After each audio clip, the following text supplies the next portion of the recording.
Alright, here we go. We got Michael Cole and the American Nightmare, Cody Rhodes. Sit down interview.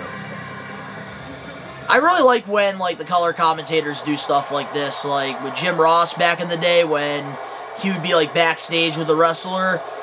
I felt like it really helps develop the character for the superstar. I'm excited to see where this goes. What do you want to talk about? I had to. What do you want to talk about? Cody, listen. I miss when Michael Cole was a heel back in 2011. The fact that he low-key is on the board of directors. He made it clear he's your boss. He said if you don't get it done on Sunday, you may never ever wrestle for a championship again. Yeah, so because Roman's never going to show up to work.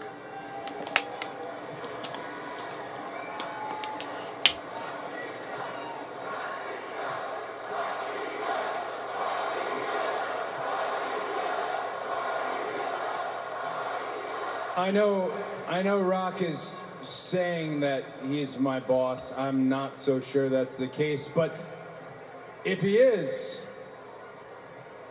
feels good to slap your boss.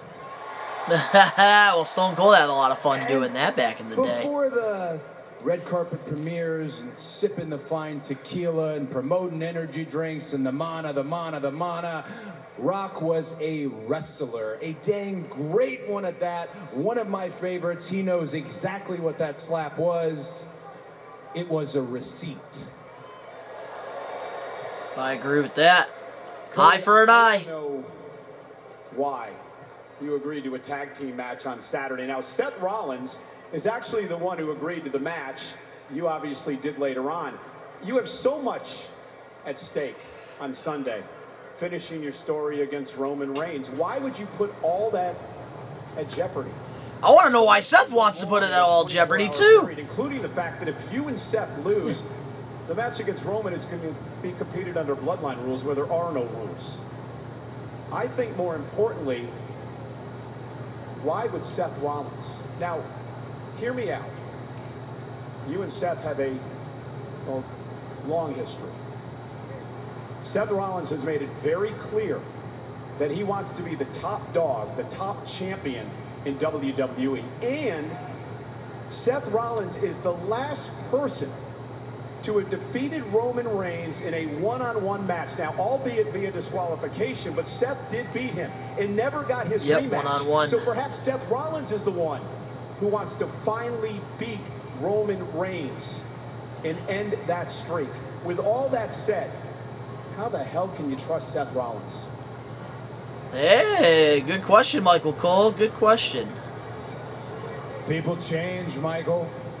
It wasn't that long ago that you were sitting over there in a plexiglass enclosure. I just talked about the gold bind. Wrestling singlet, heckling each and every one of the boys. Hell, I missed that, Michael Cole. I smashed the throne, and the person who sits on that throne has now become my closest working ally.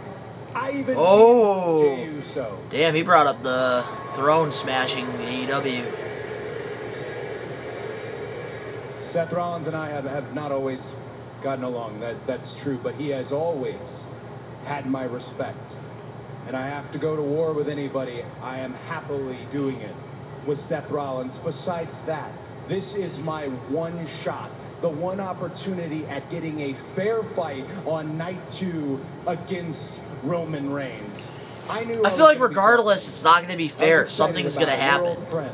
But even if they win night 1, the tag match. A question that you asked me the last time we were standing. Bloodline's getting involved regardless. If we could, for everybody. But I do want to get back to my question. Oh, last October. Have been along with you for this ride of finishing the story. And you had an incredible year. You won the Royal Rumble. You made it to the main event at long-term storytelling. I love that we're showing this from last October. To winning the WWE Championship, just like your dad did. So my question to you is this. Is that going to be your story? I am so sick of those undisputed tag champions. I'm not happy about that ladder match. It's a good question, Michael. Even now. Here's another one. Do I look nervous? Nah. Even frightened? I'll be honest. I'm nervous. I'm scared. And I know all the old head podcasters who want this Jerry Springer TV can't believe it. He's out there in a suit. He's using big words. He's telling us that he's afraid. I have every reason to be afraid. I can't say, hey, I'll get him next year, because I've already said that. But the story is no longer about Roman Reigns' championship and myself. It's about ending the bloodline. Is about all of you who have followed me to the absolute ends. Cody is for the people. The story is about a young girl named Hannah, blind, came to the show holding a sign, cheering for me just to feel it. I remember My that. friend Harley, who was sitting in the front row, who just went through spinal fusion surgery, who wanted nothing more than to get the weight belt. Fans like that. Fans from my own family. Fans like my sister, the one that Rock didn't mention last week, the original shotgun rider for my dad, who went from watching him wrestle in front of thousands of people to driving him to a signing where there was only 40. Or my mother. She's the only one I got left. And I can't hand it to Dusty Rhodes, but I certainly can hand it to Michelle Rubio. Wow. I want that moment. Cody needs this. Cody needs this.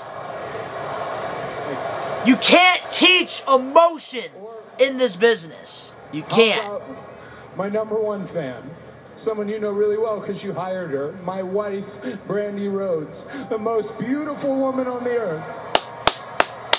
Finish She took that a shot story. on me when I was wearing a goofy mask and taking RKOs every night. If anyone deserves it, the story, it's beyond me.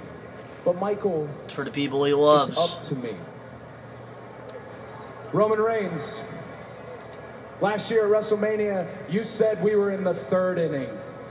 I'm letting you know here and now, and I think you are. We're at the 9th. We are no longer in the 3rd inning. We are in the last inning.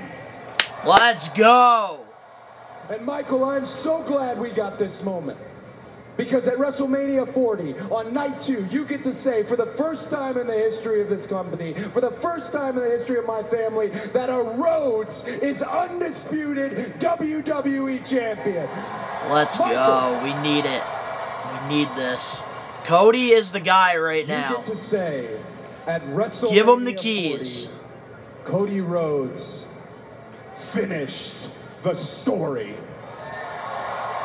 But I love the confidence Cody's going into this WrestleMania, because it seemed like last year he wasn't going in with as much confidence. It felt like he needed to finish the story. Now it seems like he's ready to finish the story. And it's crazy that, like, last year we all thought Cody was going to win. And I think having Cody go through hardship, I think, was absolutely worth the ride. It's been worth the ride.